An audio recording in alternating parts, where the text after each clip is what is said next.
I'd like to maybe touch on party name change, LNG, climate change, economy, education, the Taylor Bridge. Sure. A name that's not connected to federal parties, right? So, and it's an important name because what we're talking about is being united, especially at a time when around the world there's so much division. I think it's actually good to try and bring people together. LNG Canada project alone will bring $23 billion of revenue to BC. Wow. So amazing. the Peace and the Kitimat, you've got a lot to be proud of. Yeah. There's going to be a tanker leaving Kitimat every second day, and each tanker is worth $100 million. 100 million. So 100 million in sales. In sales? Yeah. That's the product? Those things I don't think are really, there's no emphasis or importance on those. I mean, what are we going to solve if we're in the poorhouse? Exactly. Well, actually, that's such a great point because, I remind people, I hate to say this, but especially in the South, because if you think about, this NDP government, think how lucky they are. I think it's hypocrisy because you think about it, the NDP said they were going to use every tool in the toolbox to stop Trans Mountain, but when Alberta threatened to shut the pipeline down and shut off the supply, they threatened to take Alberta to court to keep that oil supply coming into BC. Yeah, that's true. Yeah. And then at the same time, That is true. SOGI was an anti-bullying type legislation to actually comply with the Human Rights Code, but I think we're missing an important point here, accountability. If this is happening, and this is not flowing from legislation, okay, then which teacher is doing this? Hold them accountable. Instead of running away from the thing you hate the most, in this case being government, you should get involved. I love that you said that because I think it's very true. We, at the end of the day, I will say to people, for God's sakes, we have to hold government accountable for results. Okay, not their promises and announcements and re-announcements, but results. Well, welcome guys to Kevin Unscripted. Might as well kind of kick it off, and I'll start out with giving you a bag here with some stuff that we All right, swag wanted bags. to give you. Swag bags are cool. I love it. Ellis also has one, and along with the bag goes these mugs. The Kevin thing about Unscripted. these, yeah, the drawback on this table, it's almost like playing pool, isn't it? These are really nice. Scripted. Good job. Yeah. Yeah. Well, thank you. Well, thanks for coming out and, carving some time out of your guys' schedule to do this. It's very much appreciated, and I hope, you get as much value out of it as a listener. We'll just kind of get into the meat of it just because we have a lot to cover here, and we'll just see what we get at. And I'll start out with Kevin. Kevin Falcon, born in 1963, Canadian politician and financial executive. Leaving politics in 2013 after serving in various ministerial roles and as Minister of the Legislative Assembly, he stepped back to focus on family and his work in the private sector. Then rejoining politics May 2021, ran for party leader, and then February in 2022 was elected as a leader of the then called BC Liberal Party, later changing the party name to what is now known as BC United. Falcon also MLA for Vancouver. Is it Colchina? Yeah. Okay, thank you. It's a tough one to say. After a by-election in April 2022, and then previously he served as MLA for Surrey Cloverdale from 2001 to 2013, held positions such as the 12th Deputy Premier, Minister of Finance, Minister of Transportation, Minister of Health, and Minister of Deregulation in BC. And then I've got some of the dates there that I won't touch on, but it definitely looks like you kind of rolled from one minister to the other, all averaging about a year and a half. And then Ellis Ross, of course, who is a recurring guest. Appreciate that. Episode 45 for anybody who wants to, is curious about that one. That was released in May 2002. And Ellis Ross, MLA for Skeena Region and former chief counselor for the Haisla Nation before stepping down to run as MLA, and has been awarded the Queen Elizabeth II Diamond Jubilee Medal in 2013 and Order of BC in 2014. And of course, this area. I didn't know you got the Order of BC. Yeah. Wow. Yep. Hey, there you go. Wow. How do you like that? Yeah. Dan Davies and Mike Bernier, North and South Peace region MLAs that you guys are up visiting. Yep. And they have also both been on this podcast episode. Well, Dan was 24 and 67, and Mike was 30 and also 67. So there you go, man. We got that out of the way. Yeah, no, that was very Hopefully good. everyone kind of stuck with that. So why don't we just kind of start out with, I guess, why you guys are in the region, because it sounds to me, just from, I guess, some of the previous conversations, you're preparing for the upcoming elections, which is going to be next year, October, hopefully, without maybe a snap election or something kind of hitting. And then why don't we just start it out with, I guess, the brand and the reason for maybe how BC United, with the name change from the Liberal Party to BC United, and kind of what your brand and what the party represents. Sure. Yeah, no, I think it's a really good place to start because, when I first got involved with what was then the BC Liberals, I was actually a Federal Reform Party member. And so I wasn't involved in, when I was a kid, I was involved in Social Credit Party, under Bill Bennett. And then I was involved with the Federal Reform Party. So the BC Liberals, when they came around after the Social Credit Party sort of blew up, I was never involved because I wasn't liberal. So, it was just kind of something I wasn't going to do. And then Gordon Campbell became leader, and I got introduced to him, and I thought, this guy really seems to get it, right? Like he's sort of reminded me of the Bill Bennett type person, real vision, big picture kind of guy. And so that's when I first got involved with the party. But, for many, many elections, we would have people complaining, especially in the Peace and the North and stuff, just people saying, look, like, what is this name? It drives us crazy. Why can't you have a name that's not connected to federal parties, right? So ultimately we went to the party membership and we said, what do you think? Should we change the name? And we had a very, very strong, mandate from the party to say, yes, we want you to do this. And ultimately, I think we voted, was it 93%? Pretty close, yeah. Yeah, pretty close to 93% of the party said, let's do it and go with this new name, BC United. And it's an important name because what we're talking about is being united. Especially at a time when around the world there's so much division. I think it's actually good to try and bring people together under a principled policy platform that says we believe in the free enterprise system. We want less government, not more. We want to make sure we focus on results, not process, and just get back to sort of, getting stuff done in British Columbia again. And that's something that I was always proud to be part of for the time that I was in government, whatever role I played. It was great. And every time I come up here, I think, it's great having Ellis here too, because, LNG, which is I have to remind people, especially in the South, the single largest private sector investment in the country is actually taking place in BC right now. And it wouldn't have happened without Ellis and the Haisla, because I can guarantee you, if you didn't get all those First Nations along the corridor involved, there would have been no LNG. And look at the benefit. But, I think back, and I remember we were talking about that when I was in government in 2012, and that was the year I ultimately left government. But the vision we embraced was a really important one and got the right people involved, did the right work. And Ellis and I were there at Kitimat a month ago, touring through that site. It is unbelievable. Every British Columbian should be very, very proud of what has been accomplished. No, absolutely. I agree.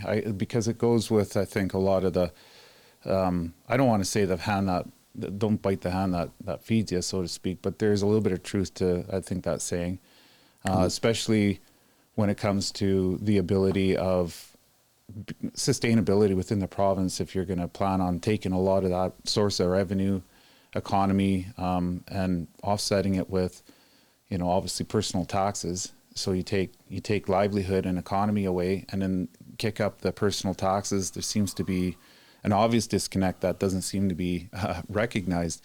And then to kind of go, I think, a little bit further too, Ellis was also running at the same time as you for leader. And I think that was a lot of what you were trying to speak to, especially because of, the recognition in your area and the importance of energy.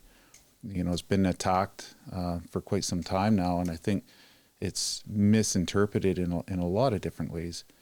But actually, Ellis, you should tell them about, that stat about the ships and how often they'll be leaving and stuff. This is really fascinating. You'll love this, Kev.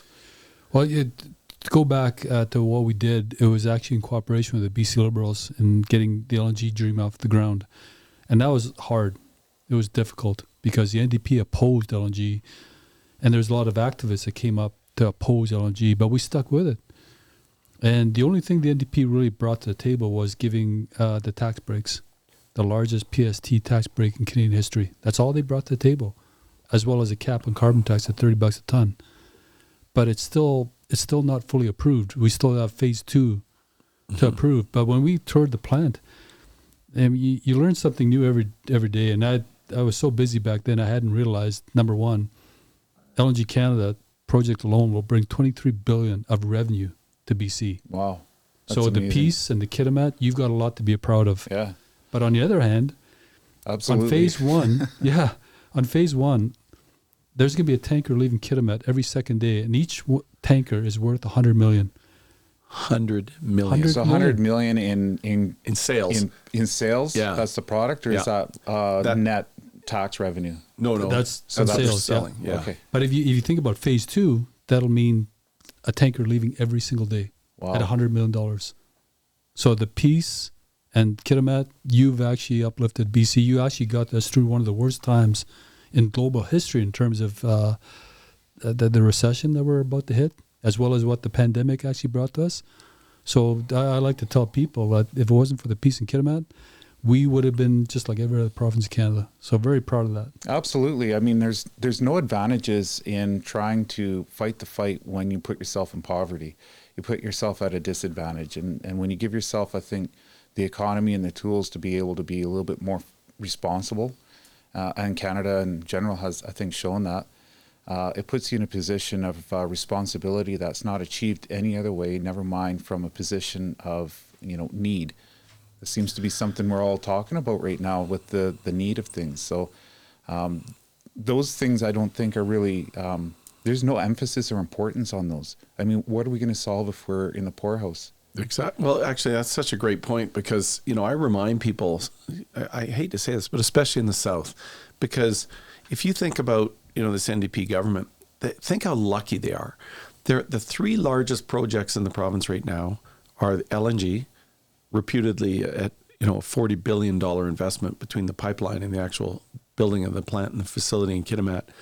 Then you've got the twinning of the Trans Mountain Pipeline.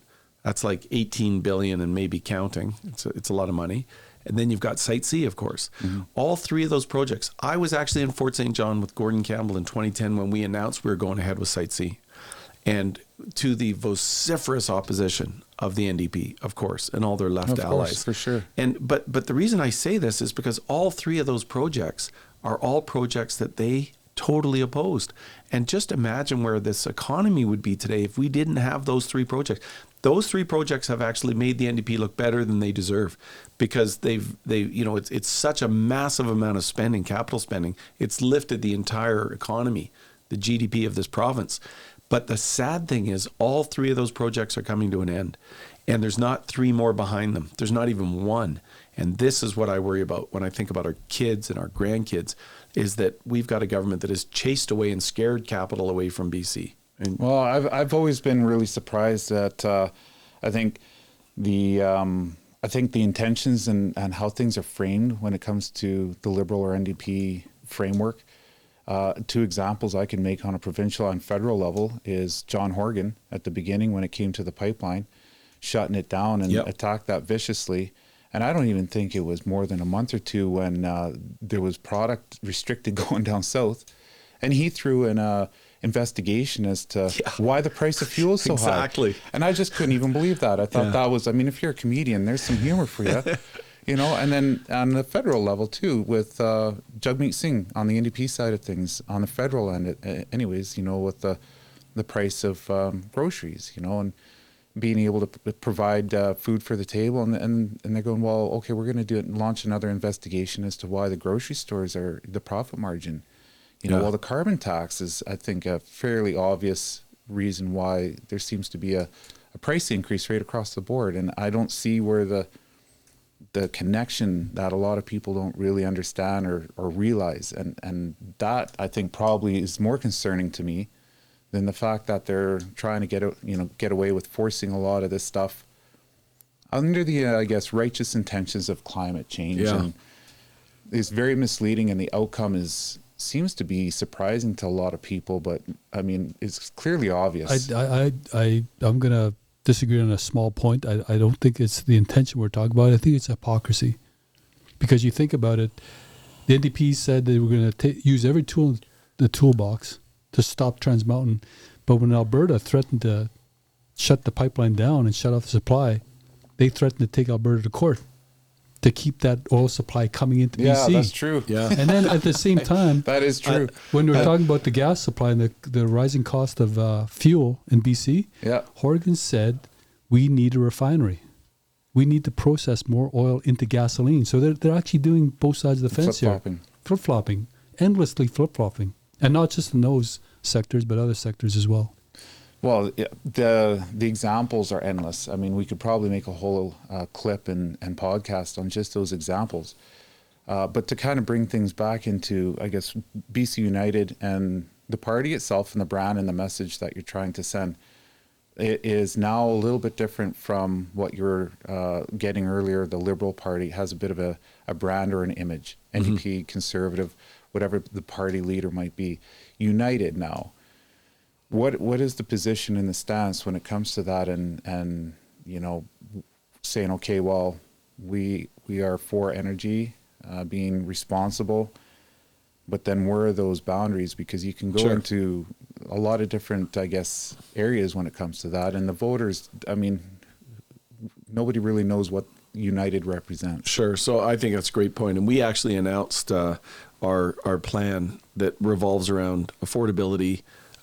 It revolves around what we're going to do about the carbon tax and also the fuel tax. So let me talk about that. So first of all, let's do a little history here.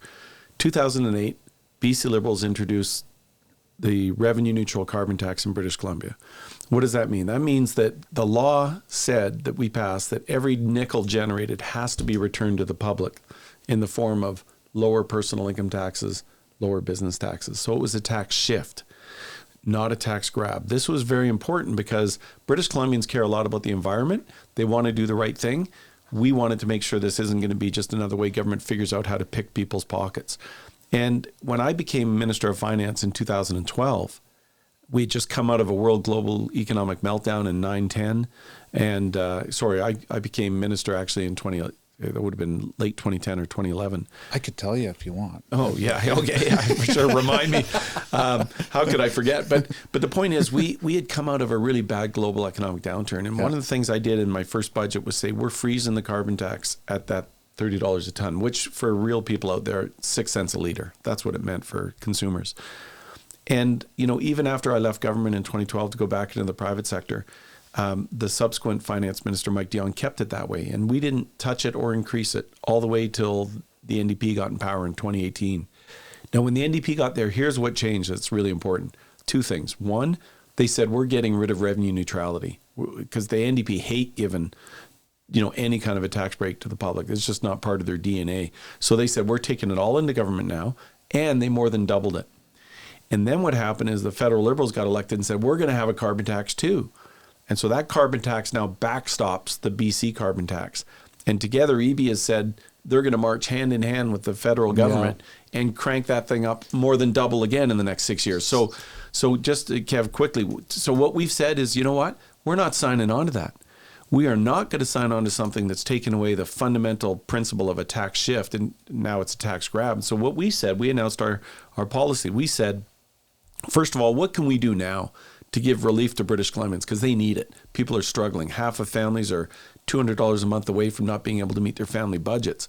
And I can tell you a lot of families that are fortunate enough to have mortgages, a lot of those mortgages are coming due, and they're going to be going from 3% mortgage rates to 7%. And that's going to hammer families too. So we've said what we would do, number one, permanently eliminate the provincial fuel tax. We can do that the day after we're elected, and we will. And that's about a 15 cents a liter savings right there for all British Columbians. That's on, you know, gas, on diesel. That'll make a big difference. And that'll help balance the imbalance we have between Alberta and British Columbia on transportation costs, on just cost of living, et cetera. Second thing we said is when Trudeau said that he was going to eliminate the fuel tax on home heating oil on the East Coast, we said, well, I'll tell you what we're going to do. We're getting rid of it for all home heating fuels in British Columbia, whether natural gas, propane, or oil, because that's just the right thing to do and it's fair. And we have the ability to do that because it is a BC carbon tax, backstopped by the federal one. But the final thing I'll say is this. When Pierre Poilievre, and I know Pierre, when he said he was going to get rid of the carbon tax federally, we've also said if it goes federally, we're getting rid of it provincially too, because we are not going to be the only jurisdiction with a carbon tax in the country. And though that is a policy platform I think that people can really get behind because it's common sense. And first of all, there are some people out there say, oh, we're just getting rid of the carbon tax. You can't. It's like me saying I'm getting rid of GST. I can't. It's federal. So we have to do what we can do, and we will, because I think that will give British Columbians a real break. And to your point about groceries, that reduces grocery costs by taking the carbon tax off of farmers and ranchers, taking it off of transportation costs, which is 15 cents a litre savings. That starts to reduce the inflationary pressure on groceries too. So, wow, that's a lot to unpack. I mean, so the carbon tax, though, originally on the provincial end of things, was that not brought in 2008 by the Liberals? Yeah, absolutely. And so how is that, you said it was a tax shift. Mm-hmm. What exactly were the intentions, like the shift into what? Well, and what were you targeting there, and what was the intentions of trying to actually implement something like this that was able to be used for the wrong intentions? Like, what are we looking at with that? Well, what you're trying to do is it's a market response, right? So if you want people to use less of something, you send a price signal, right? So the idea was that you make the cost, so gas will go up 6 cents a liter, right? So people think, oh, okay, gas is a little more expensive. Maybe I should think about alternatives, whether it's an electric vehicle or hydrogen fuel powered or whatever the case may be. And remember, that was just at the birth of electric vehicles, were just a gleam in Elon Musk's eye back in those days. Yeah. But the idea was that what you don't want to do is, under the guise of environmentalism, just go and hammer people in the pocketbook, because you'll lose them. People aren't going to support that. So the idea was that any revenues generated aren't just going to go into government so we can wildly spend them on whatever we feel like. It's all got to go back to the public. So the shift is that you'll get lower personal income taxes and lower business taxes, so it reduces costs in one area and it raises costs in the other, which is on the cost of gasoline for most people, or heat, or whatever the case may be. So that's the shift we're talking about. And I think, honestly, in the 2009 election, like when we brought that in, I represented Surrey, as you said, Surrey Cloverdale. And I'll be totally honest with you. People did not say, hey, that's awesome, way to go. Actually, a lot of people said, what the hell are you doing? You're going to make gas more expensive. But we patiently explained that, look, what we're trying to do here is do the right thing for the environment, try and send a message. And ultimately, that 2009 election was fought over that issue. And if you recall, Kev, back in 2009, the NDP actually ran against us saying, axe the tax, ironically, isn't it? That they were actually the ones saying, get rid of it. But the folks said, you know what, I get what government's trying to do, and they supported us because they saw that it wasn't just us trying to get the money into government. It was more of a shift than a grab. But that's why the last, what this government has done is so grievous and so not supportable, because they've turned it, it's just all about taking money out of people's pockets now. And at a time when people can't afford it, I can't support it. It's not the right thing. I mean, I guess the pushback that I would have to give is that the initial signal that you're trying to send with a tax, I don't think is perceived as something positive when it says this is for your own benefit, and government's going to give you, I think, the incentive to maybe make a decision that we feel is for the betterment of humanity, and it's at our benefit, something that's going to leave you vulnerable for it to be manipulated at the end of a 4-year term and come elections. I mean, that obviously would have been low-lying fruit, so to speak, when it comes to NDP saying, well, we're going to axe the tax, and then, look at where the result is in that. So now moving forward, that's the same platform that we're talking about, axe the tax. And this is that's something that I think a lot of people are starting to recognize as far as a repetitive routine come election time. But then when it comes time to, the beginning of a 4-year term, and you won an election and you're coming off with the fact that you've got that amount of time ahead of you, and obviously you're bolstered up with an election that's signaling strongly that people have your back, the follow through with a lot of that is never really there. And that's why I go back to, branding. What is BC United trying to represent? Sure. Because there's in this area, and I want to just make sure that I guess the angle is one where I think there's a better understanding with the response that you're going to give. There's a lot of this lobbing back and forth. You have MLAs that have been let go from the party because they don't align with the views. But what are those views? Mm-hmm. You're supporting, LNG and things that would be, in mainstream opposed to climate initiatives. You've had a few other MLAs cross over that are, air quote, I guess, conservative. So where does United kind of fit within that realm? Is it a centrist party, or mm-hmm. like where does that even kind of fit? Yeah. And then the selling feature and the messaging, I guess, so to speak, when it comes to the north here, where we live, is that message being relayed throughout the province, especially where the majority of the eligible voting population mm-hmm. in the lower mainland is that message going to be delivered and then received in a way where now you can maybe win an election? So, you know what I mean? Like, what is the message that is being sent here? Because the outcome, when it comes to how things have been up to this point, we're struggling on all points, and it's not a new topic. Every election we talk about healthcare, we talk about education, yep. we talk about the cost of living. Mm-hmm. This is nothing new. This is just, I think, something that seems to be getting a little bit more serious every time. And the ones who are voicing the concern the loudest are being stifled and they're frustrated. And there was examples of this, at different halls that I'm sure you're starting to see. So the only way I think to soften that perception and bring the temperature down is with, I think, delivering a message that is a little bit more representative and articulated in a way we're better understanding what is the position and how much of that follow through are people able to expect. Sure. So I think that there's twofold. First thing you got to understand is we've got a track record, right? BC Liberals have a track record. People can look back and they'll remember. I remember our first day in government. We reduced personal income taxes across the board by 25%. The very first day in the legislature, 2001, when I first got elected, because we had just inherited 10 years of NDP government through the 90s. It was a disaster. They doubled the debt, massive deficits, 8 out of the 10 years they were there, 7 credit rating downgrades. It was the usual sort of NDP economic mismanagement. So we did that 25% personal income tax cut on day one because we had the highest taxes in North America under the NDP. We also said that we would reduce, that was actually my first job. You mentioned deregulation. My first job in government was actually, I was responsible for making sure we hit our target of reducing red tape by 1/3 in our first 3 years.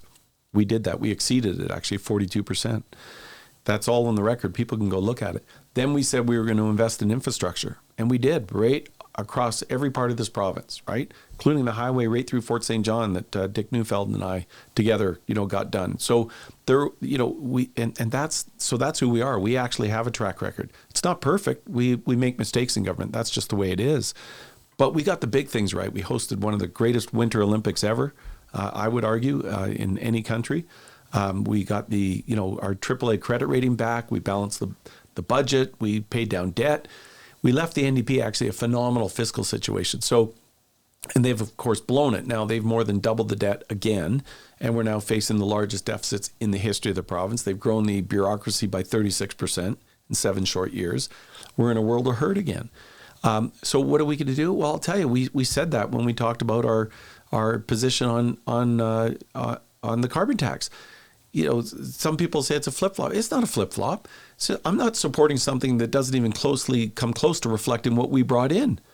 And I'm also thinking about affordability. But we also said, and Ellis, remember this, we said we're all in on LNG, not just on what we've done. We want Cedar to go ahead, which is the Haisla Nation project for LNG. We want the Haida have a vision too for exporting LNG. Niska. Nisga'a. Yeah, I said Haida yesterday too, didn't I? Sorry. It's Niska. Thank you. I got that mixed up. Thank God Ellis is here. But the point is, those are great opportunities for us. We want to do more with independent power projects. You know, there's something the NDP canceled when they got in. They said, oh, we don't need Site C and we don't need independent power. Why did the Liberals ever do this? Well, now the same government is saying, oh, gee, Site C is not going to be enough.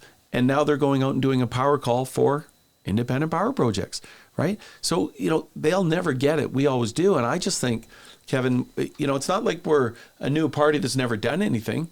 People can look at our track record and see what we did in government. And what we're going to do going forward is more of the same. We're going to control the size of government. We're going to try and reduce taxes, not raise them. We're going to try and make things more affordable. And we're going to follow through on our commitments. Full stop. Well, the whole fact that you aren't a new party and you do have a track record is why you're getting some of the questions and backlash, because there isn't a full understanding of some of the reasoning and understanding of where it comes. You mentioned carbon tax, and that's just an example why there needs to be more of a discussion for something like that. Oh, for sure. Right? And it's hard to do. That's where there's value in something like this, where you can sit down for an extended period of time instead of highlighting the peaks of the talking points that the platform's trying to represent. Mm-hmm. Because you're doing an injustice by hitting all of those, sending out a message without a good understanding of where is that coming from? What are the intentions? So we touched on the carbon tax, which is good, and the track record. The track record is something where now, for example, climate change. Where's the position on the climate change? Because now you're managing natural resources that the province is obviously rich in. But I think the NDP and the track record of a lot of other parties are where at all cost the climate is fragile and we need to make some huge changes. Mm-hmm. So that can come with a lot of pressure, you know, that could come, you know, with, I think, your constituents. That can come from a federal pressure, that can come from all kinds of different avenues. So when it comes to climate, what is your position on it? Like, we're trying to develop natural gas and mining and forestry, natural resources. Yeah. To what extent? Like, how's your approach on that that's going to hit all the check boxes? Yeah, this is such a great question, Kev, because I really want your listeners to understand this. First of all, let's understand something. British Columbia represents about 0.17% of global emissions, okay? We are an infinitesimal part of the problem. Now, it doesn't mean we don't do anything about it. Of course we do. But the issue we have to ask ourselves is, what can we do? How can we make the greatest contribution as part of a global citizenry that want to make sure that we've got, you know, a good environment for our kids and our grandkids? What can we do? Well, I can tell you, we could park every car in the province, turn off every light, shut down every power source, and it would represent less than 2 days of emissions out of China. Mm-hmm. So that's why we're all in on LNG. Because what we want to do, and Ellis, you can jump in at the end of this because he can tell you how important this is. You know, you've got China, for example. They are using coal-fired power for a significant portion of their power needs. And coal-fired power is the dirtiest form of emissions. So, and they want to transition off that to LNG. LNG isn't perfect either. It's still a fossil fuel. We get that. But it's a transitional fuel to a greener future that reduces their emissions by 50%. So Korea, Japan, India, China, even Europe now, with, you know, they've realized that relying on Putin for their energy source may not be such a great idea, right? So British Columbia comes here and we offer a solution, but we've got to be part of the solution, and we've got to recognize the environmental purists will say, no, that's not good enough, Falcon. You got to leave it all in the ground. We got to stop now, otherwise we're all going to die. That's actually extremist. It's not realistic.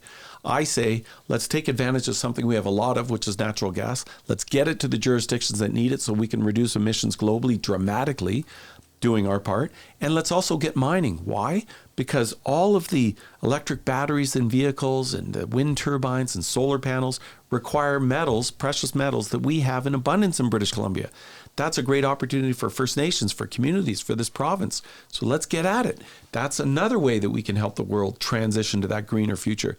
But what I will not do, and I will never sign on to, is what this current government's trying to do by coming forward with this crazy policy called cost, well, they call it Clean BC. I call it Cost BC, that says that they want to reduce our emissions in BC by 40% in the next 6 years.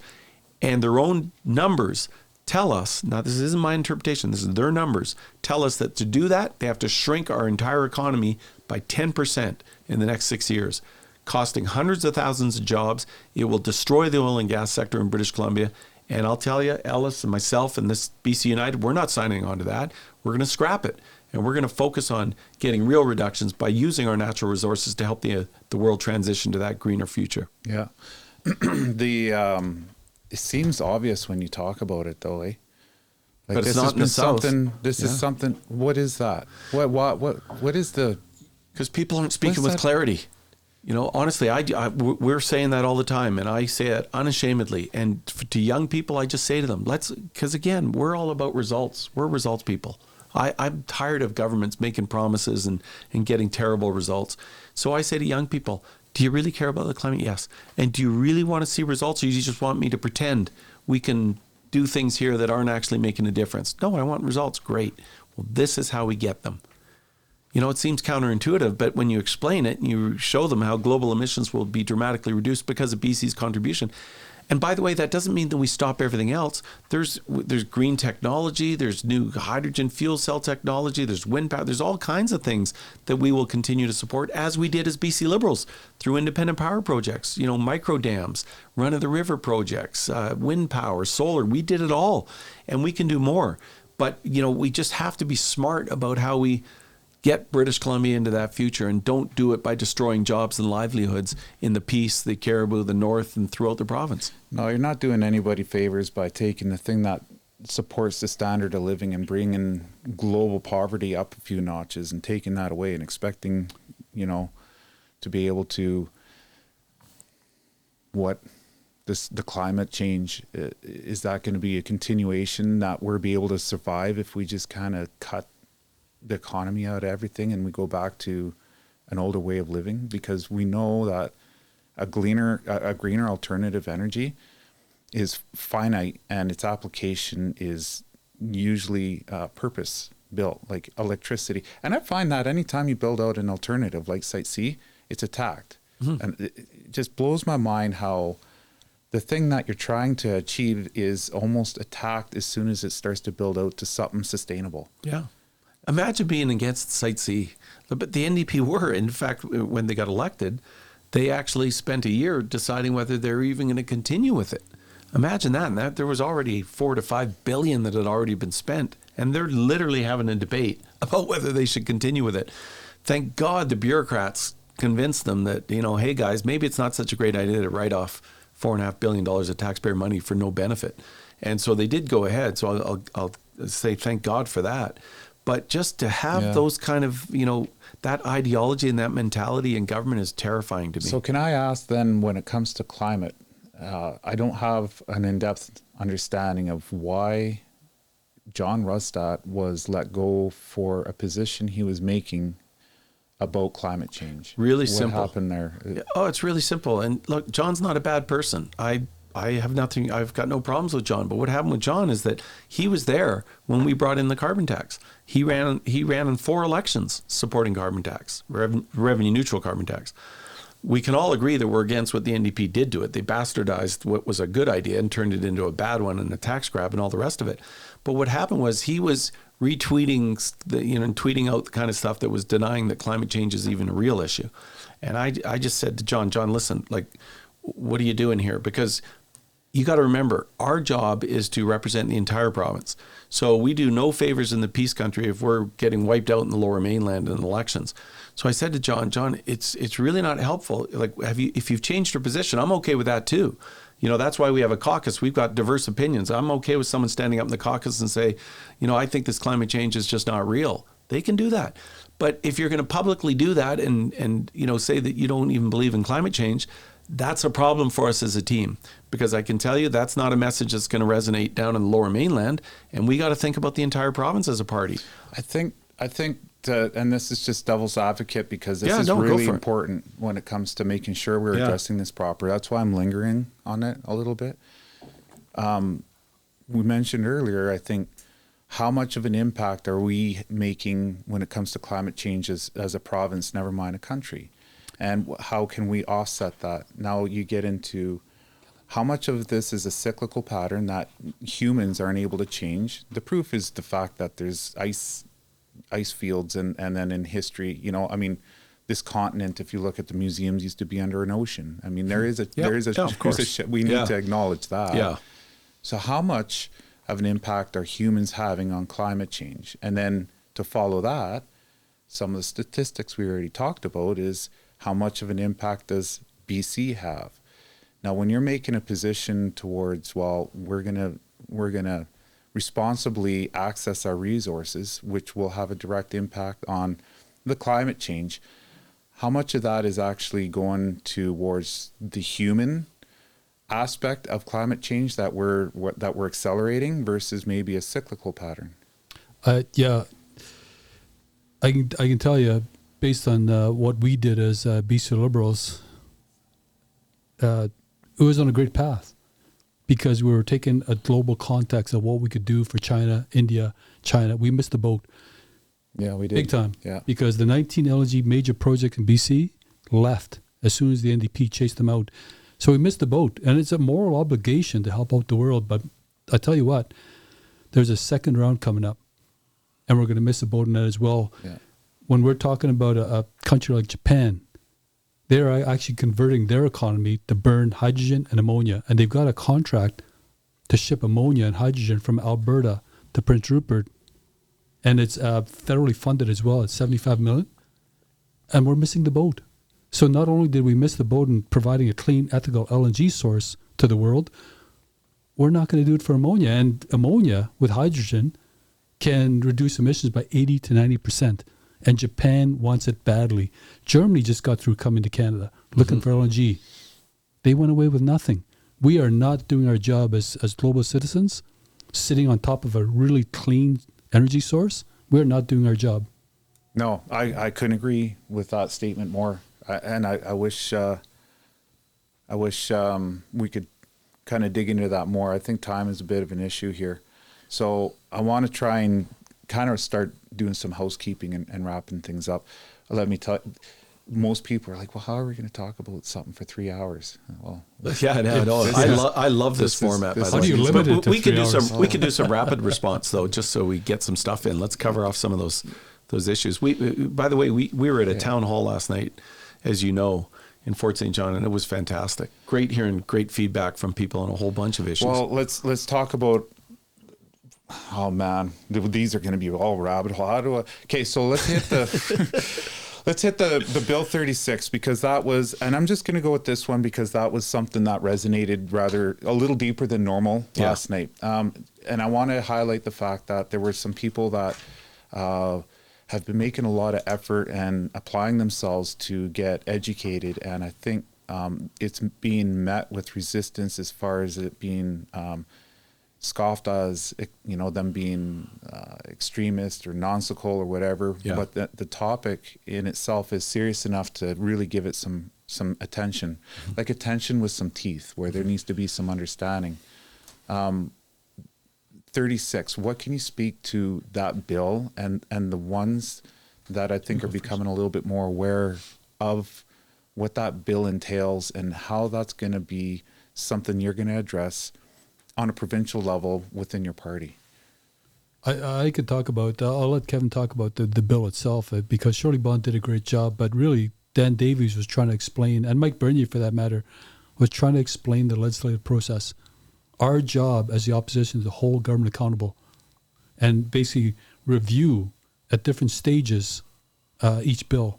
Stage 1, stage 2, stage 3. But stage 3 is where you really got to get into so you can analyze every single word, every single clause. That's where we do the people's work in terms of democracy. That's where the NDP shut us down. And that was also our opportunity to figure out what was wrong with that bill and offer up amendments to that bill. They did not give us that opportunity. And just recently did it again with 4 housing bills. Even the Green Party, who has supported the NDP for the last 6 years, got up and said, this is an affront to democracy. But we did what we could. We actually voted against it. When the time came to overall vote in favor of the bill, we voted against it. But the other stuff, it's really difficult to understand the process in terms of what we have to do as the opposition in holding government accountable. And that's what Dan Davies and Mike Bernier have been trying to communicate to constituents in this region of peace, saying, look, we did what we could. It was the process. At the end of the day, we always get outvoted because they have a super majority that's backed up by the Green Party. I think part of it, though, and this is, I think, important when it comes to people that are trying to voice some concern, is that communication when people are going out of their way to have that conversation. At the very least, everything starts with a certain level of acknowledgement. And that's important. If it's not acknowledged, then no other steps after that can be taken. And you can actually start addressing and unpacking a subject like that. But it's complicated. Where our chances is committee stage. And when we get these emails, we get these letters, we get thousands of emails, but we get them and we can see their interest in terms of Bill 36. We can work it in when the clause comes up. So say if you're on Bill 36, the health care plan, and you're on clause 196, you got to pull up that email. Well, I got a constituent here that's concerned with this and this and this and this. And the NDP, of course, will give you an answer or non-answer. You'll move on. And you vote on every single clause. Well, we should have got to clause 622. We didn't get there because they shut us down clause 222. We didn't get there. So a lot of that stuff, we read them, but we just didn't get to those clauses to address citizens' interests. But I just want to, just for your listeners, because some people are probably going, what the hell are they talking about? So Bill 36 is a provincial NDP initiative it's a massive government overreach into the independent professions that govern doctors, nurses, dentists, etc. And I can tell you, the day they introduced that, and it was a massive 400-page bill, 600 clauses, as Ellis points out, we got hold of all the professions to say, look, you guys should know something's coming here, and it's a massive change. And to be honest with you, we heard crickets. And there was a small group in the crowd last night that was talking about how they've been out holding rallies and talking to, and we said to them, thank you. Like, unbelievable that people would try and do that. I don't critique them at all, but they were under the misapprehension that somehow we supported this bill. We've never supported this bill because people are confused about the legislative process. Ellis is right. Every bill that gets introduced by government on first reading, the House unanimously votes for it because you have to get it in front of the legislature so we can actually start debating it. And people confuse that with somehow supporting it. No, that's always been the case for as long as we've had parliamentary democracy. When the key vote is, are you supporting the bill? That's called stage 3 or third reading. We all opposed it. And we tried to get the broader community to understand just what a threat this is for the independence of professional associations. And, quite frankly, they didn't clue into it until much later. Now we get all the doctors and dentists and nurses coming to us saying, what the hell was this bill they passed last year? And we said, we know. We were trying to send the alarm out there to let people know. That could fall under the deregulation. Very much so. This is a massive regulatory overreach. Yeah. And then I know. No, that's okay. We can keep going. Is this under the umbrella? That's his job, Kevin. That's his job. I know. Well, I usually try and get a couple more in here. Anyways, get a couple more, Kev. So what about the umbrella now with the overreach? Is it something that a federal government has access to and can manipulate? And it falls out of a provincial jurisdiction and into federal kind of pressure? First of all, when you're a provincial government, you always have to worry about federal overreach because the feds are constantly trying to stick their fingers in our pie and get involved. Everything, even in housing. Frankly, all they do is they're a pain in the ass when it comes to housing. These are provincial areas of jurisdiction. Same with healthcare delivery. The feds just make it really tough for us to do the kind of innovation we need to do in healthcare, for example, because they're constantly interfering or passing a law that applies to the entire country that doesn't take into account regional differences, the ability to innovate, et cetera. So this has always been a challenge with federal governments, and we always have to defend against that, and thus it will always be. But I'll tell you, as a province, should I become the next premier, we're going to make sure that we protect our jurisdiction. We're going to work with Alberta. We're going to work with Saskatchewan. We're going to work with other provinces to make sure that we push back against federal efforts to intrude on our territory. Yeah, well, I think one of the things I'd like to see moving forward, because we will kind of wrap this up, is that this is one of the intentions I even started this was from frustration that mimics, I think, a lot of people. This is a silent, common issue. And this platform is always had the intentions of trying to stimulate conversation with a better understanding. And when people work together, it's powerful, because even the atom bomb has got the most explosive energy.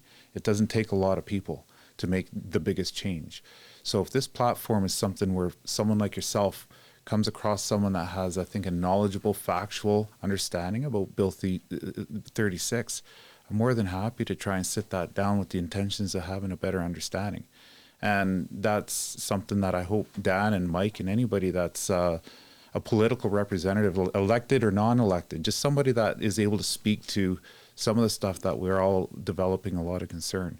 And we were going to touch on some of the other stuff with education and everything else. We should touch on that these quick. Things, yeah? Yeah, Kev, can we? Just because I think it's Absolutely. so important, right? So let's get into that a little bit. Education. This will be our last one. This is something that there's a few elements here that I could probably break the ice when it comes to education. The lack of parental awareness, and then now it's stretching into, dare I say, indoctrination in some levels where it's being manipulated. And SOGI is usually the elephant in the room. Mm-hmm. The thing about SOGI is that, and this was brought up yesterday with one of the MLAs bringing this in, is that it's a very difficult subject to handle. But when you have curriculum that is being rolled out without the consent or awareness of parents, and it also can lead into detrimental physical and mental issues, you know, how do you not only approach that but bring that back into check?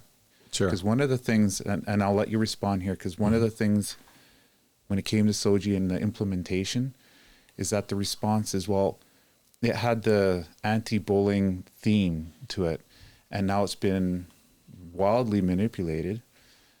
And how do people get away with that manipulation within a system that is so quick with decisive action when it comes to not following that narrative? How are we getting to where we are now, and how do we handle that? Sure. So everyone should know, and I want to be really straight up on this. Ellis and I actually weren't in government when that was brought in.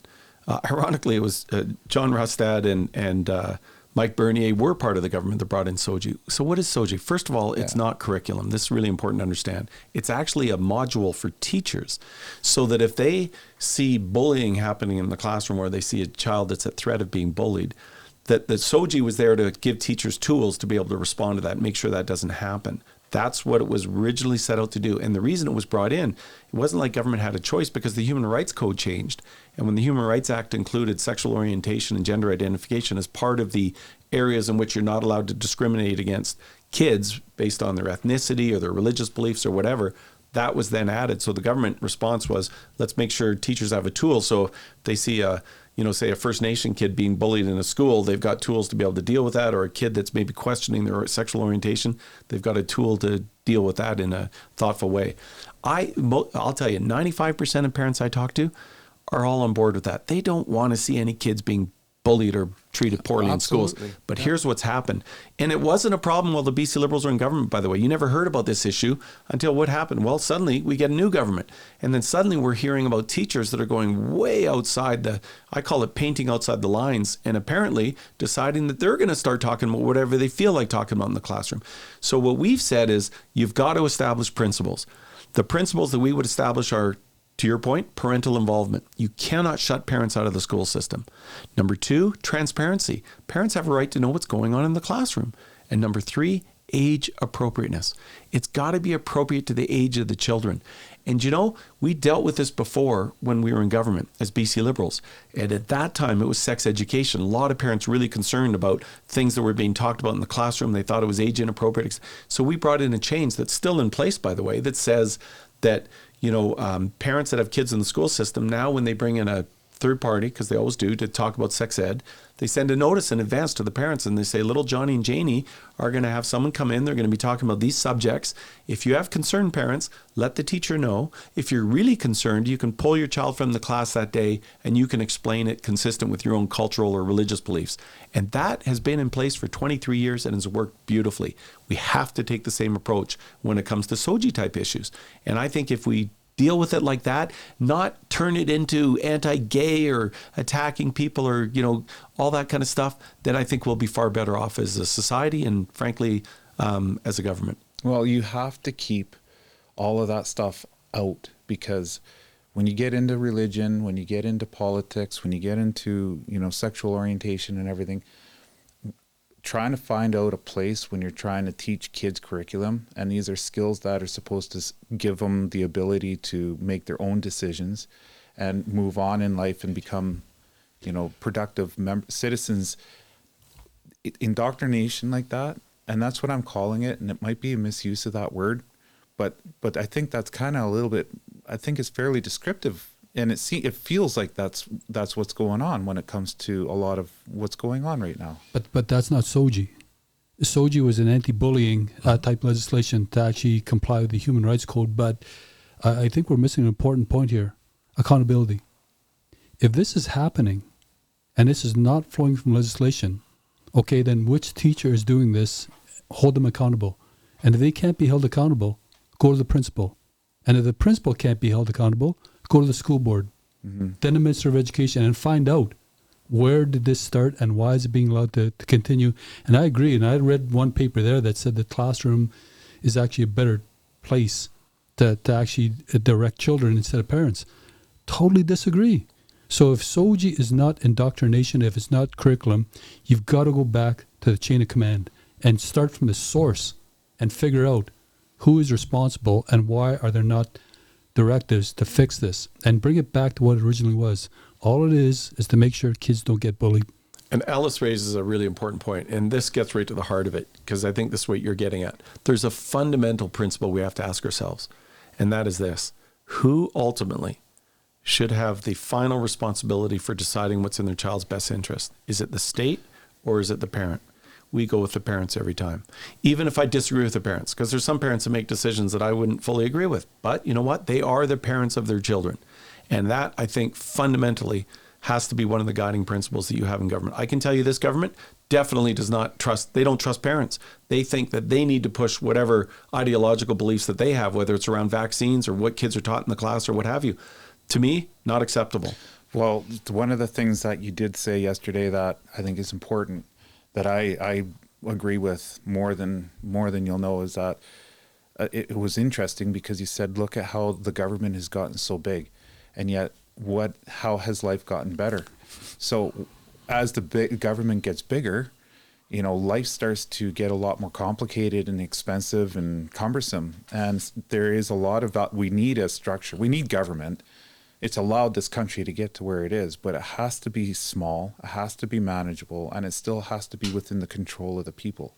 And actually, one other thing, I'm climbing past my mid-40s right now, and I'm probably part of that problem. Originally, it took me about 3-4 years, and like I said earlier, this podcast is a result of me starting to realize that this country and the government is what it is and how great it is because of the structure and the sacrifices that were made that allowed us to get to where we are now.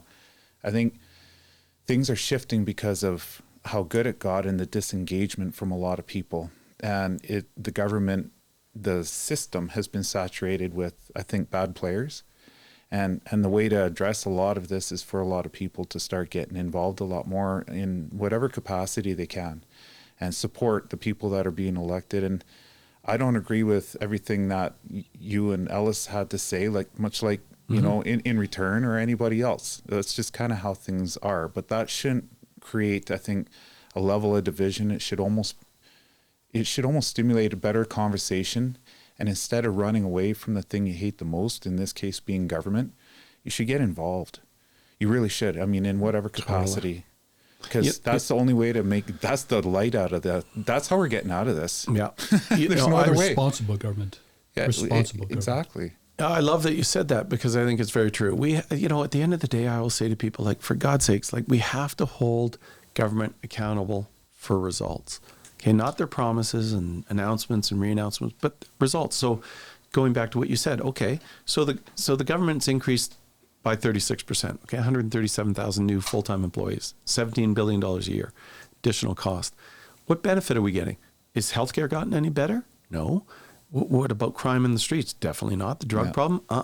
ICBC? Terrible. So, that ought to concern people, because if you're hiring all these people but getting worse results, That's really bad.